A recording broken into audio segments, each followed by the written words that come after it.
All right, we're going to be doing a nickel hunt. I got a $100 case of nickels here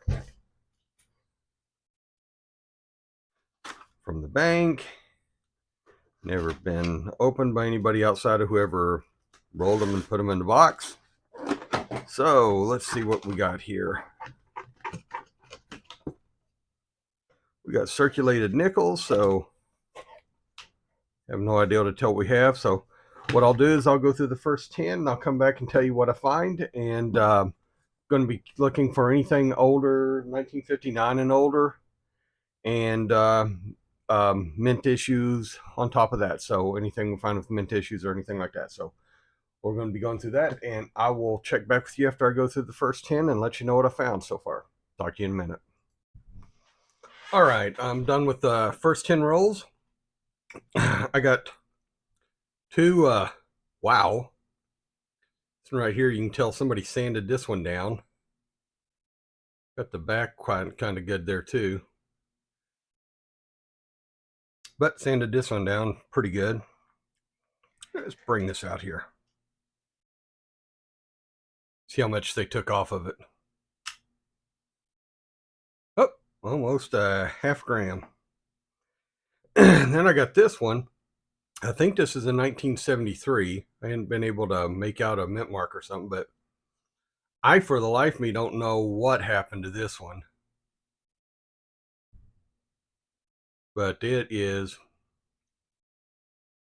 just seems like the edge, the metal is flushed over. I don't know if this was caused by a incomplete or small, too small of a planchet, or if this has been in the ground or something like that. But you can tell it weighs less than this one does, so 0.4 grams less than what it should.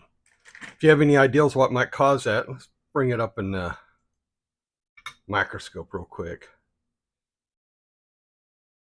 She just said the edges look like they're just mushed over.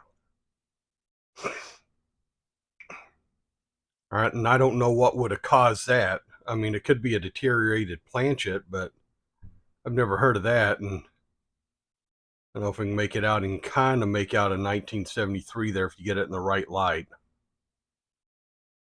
But you got to get it in really the right light, and I just don't know what did all that. And the back's the same way. So whatever did it evenly over the entire thing. I mean, you can kind of see some of the lettering there, but and some of the where the lettering is there. On this side where Liberty, that's where Liberty should be. And that is, you can see in God, and see the first part of in God. And then you can see a little bit of the letters for trust. But I just don't know. I mean, you got that part looks like it's a good ridge, but then, right there. But I just don't know what would cause that. So if you have any ideas, let me know. And then I'm going to show this. I got 4 or 5 die chips. Sorry, I've been eating trail mix and they're stuck in my teeth. So 2012. This one here has a die chip in the Ian States down here. I can get something I can point with that's not as big as my finger.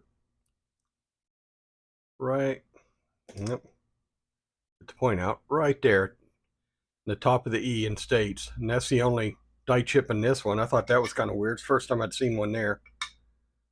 2017, this one has a die chip in between the E and the R.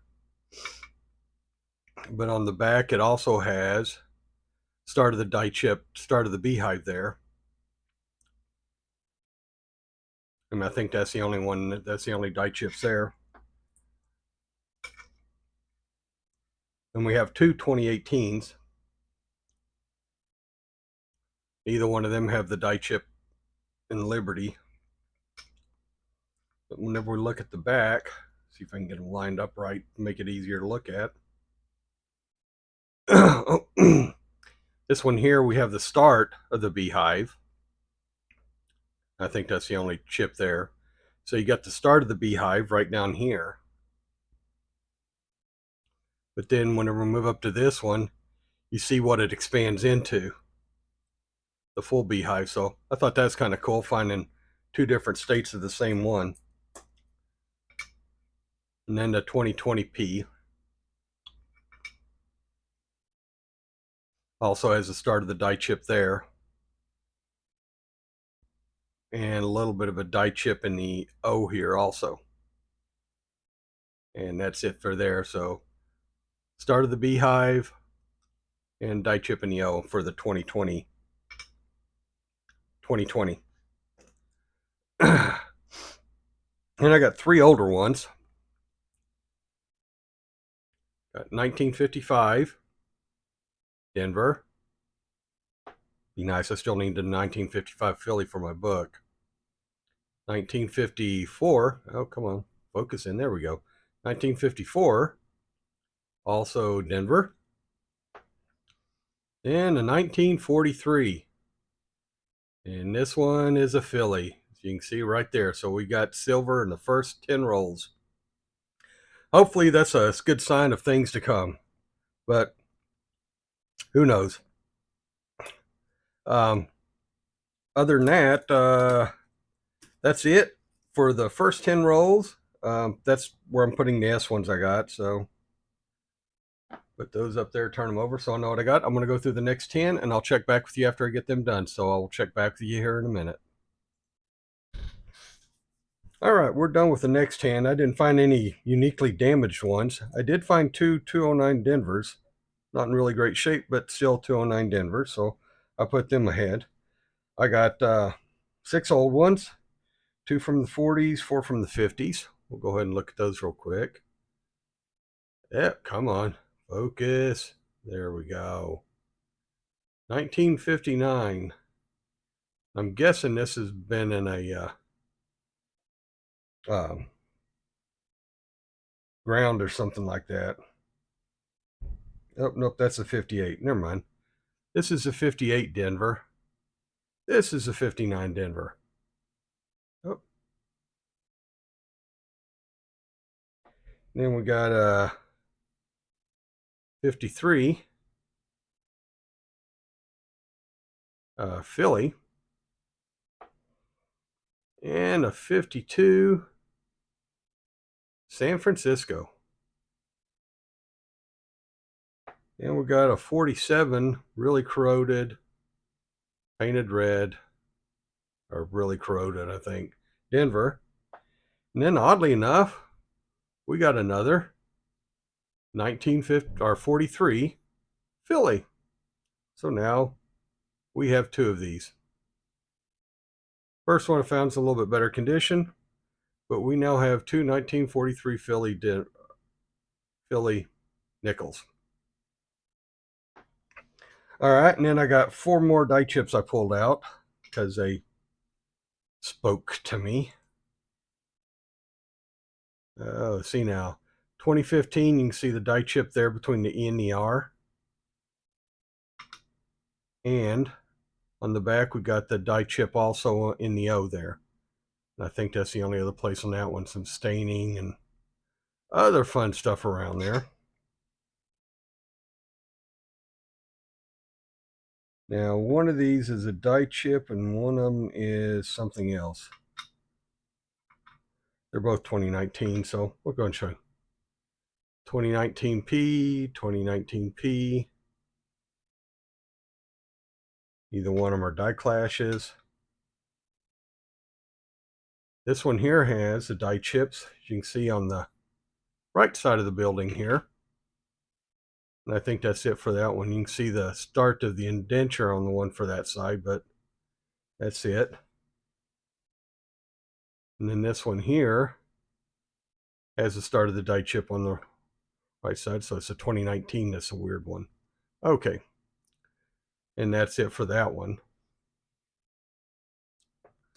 Or 2020. Sorry. This is a 2020.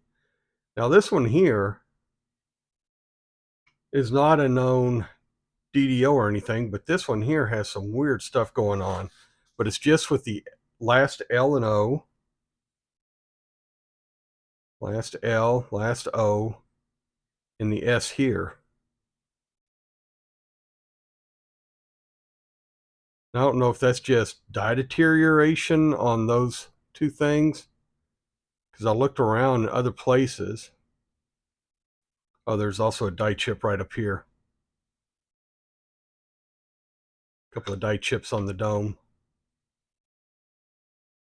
No DDOs.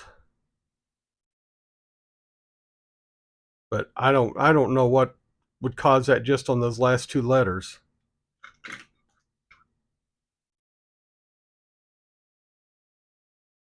Because there's not a known DDO for it, but that's a weird one. So 3 die chips and a weird one. I did have a weird one. What I know. All right.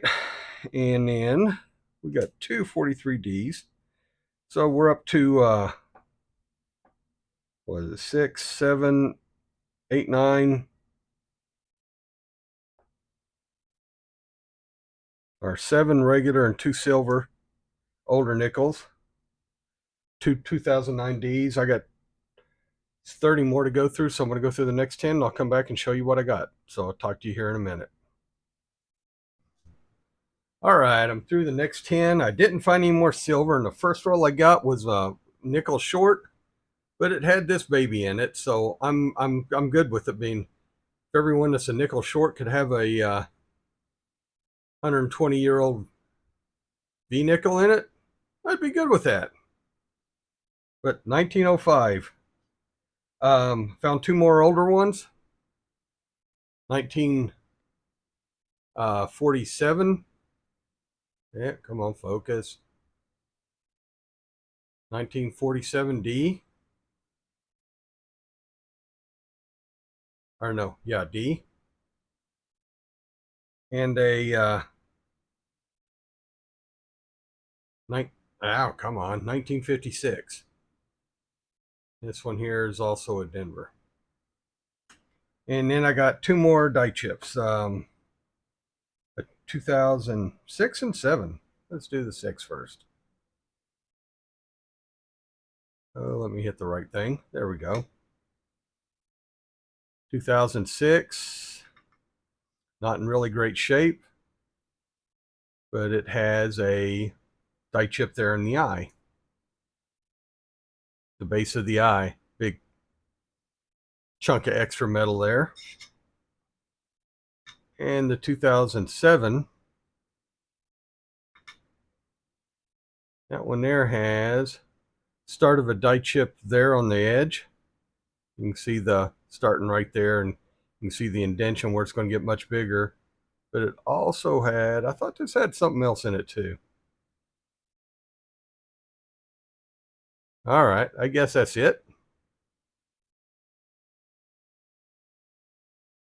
Yeah, I think that's it. Just the start of the top part of the beehive on this one. This one's a 2007, so. All right, so that's it for this one. I still have 20 more rolls to go through, so I'm going to go through the next 10, and let's see what we can find now. We got 2 silver and a V-nickel.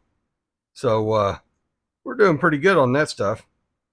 And I'll check back with you whenever we find out what kind of surprises are waiting us in the next 10. Talk to you in a bit. All right. I'm through with the last batch of 10. These are the 2009s I found. I found 3 2009Ds and 1 2024P. And what is it? I got these 3 are just going to be upgrades to my books. They're 73, 70, or 72, 73, and 74 Philly, and they're just better than what I have in my book. So they're going to be upgrades to my book. Then I got 5 old ones, and once again, I have my 3rd silver nickel, 1944 San Francisco, and I need this one for my book too. So this is silver nickel number 3, and then the other ones are 1941 Philly, 1946. I believe this one's a Philly also. 1957. I think that's 57. Come on. Focus right. Nope, 59. Two 59Ds. Nope. Take it back. Is this a 59? This is a, nope, 59 Philly and a 59 Denver. So I got a Philly and a Denver. That's not the double die. That's not a Henning. Hennings are, in case you don't know, they're a guy who was a, what do you call it? He made fake dollar bills. And I'm blanking on what they call that. God, I forgot what they called it. I don't know why I just blank on words like that again, but basically he was a counterfeiter. You know, he made counterfeit bills, got caught, thrown in jail, never got out of jail. He thought, well, I still need to make money. So he started making counterfeit nickels. And it worked for a while because nobody's looking for counterfeit nickels until he made but he had several years that he made them for. He made them for 39, 44, 46, 47, 43. And he didn't put any mint mark on them because, you know, like the 46 here, no mint mark just means it's made in Philly. But he made a 44. And there are no, all 44s have a mint mark. And that's how he got caught. So, I think I heard that at one point in time he dumped like $8,000 worth of nickels into a river somewhere. I forgot what river it was, but there's if you can find a Henning nickel, the Henning nickels, they're a counterfeit nickel, but they're worth way more than most nickels are. So that would be a great find. Not what I found though. I did find my third silver one and one I actually need for my book. So I got 10 more to do. I'm going to do the last 10 and then we'll come back and check with you, because who would have thought I'd found 3 silver nickels in this box? Because I've had it sitting back thinking I need to do this box for like a month now. And, you know, I didn't want to know this much was in it. I would have done this a month ago, but I got 10 more to go. Let's see what that has. And I will check back with you here whenever I'm done and give you a wrap up. Talk to you in a bit. Okay, we're done now. And let me show you what I got. I got 3 new finds. I got a die chips on the 2021P here. Show you that real quick. And click the right thing. It's on the back. If we look there, we got a die chip just starting up the top right there. And we got a little bitty die chip in the O down here also in Monticello. Monticello. Can you talk Italian, or is that French with a West Texas accent? We got a older one, 1957. It's a Philly. I think that's little lines going across the back there. And we got our first foreign.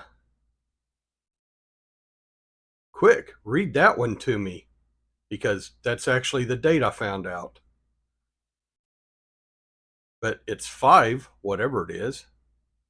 Luckily, Numista has a photo search. So I took a picture of both sides of the coin, uploaded it to Numista, and we came back with this. It is a $5 new from Taiwan. And apparently, that stuff there along the top here,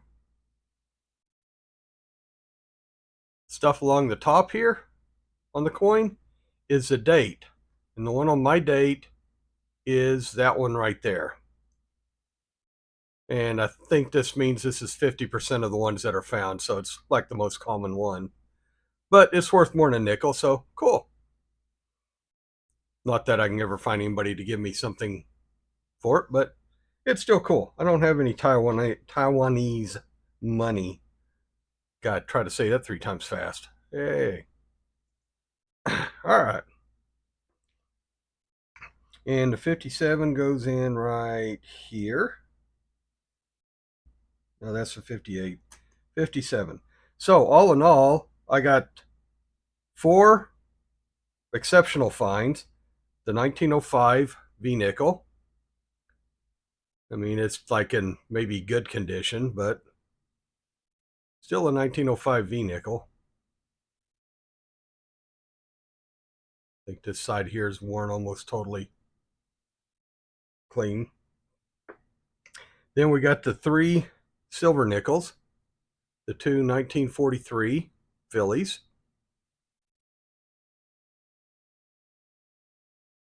and get the dead skin off, and the 1944 San Francisco, which is an add to my book. Also found these 3 nice shiny ones. There are 72, 73, 74 Phillies that are also upgrades to my books. For some reason, I don't get very good looking Phillies. And then for the 40s, I got a 41, 46, and 2 47s. And then over here, I got the 52, 53, 54, 55 Denver, 56, 57, 58, and 3 59s. Then I got this that I still don't know what it is. I'm pretty sure that says 1973 right in here, but you got to get the light on it just right to see any of that. And I don't know what would have caused this. I don't know if this is a dryer coin, a coin that's been buried, or what happened to this, but something, or if it's been an acid or what, but something just wore that sucker clean. This one, I'm pretty sure that somebody put a sander to it. As you can see, lines going this way. You can see them going this way.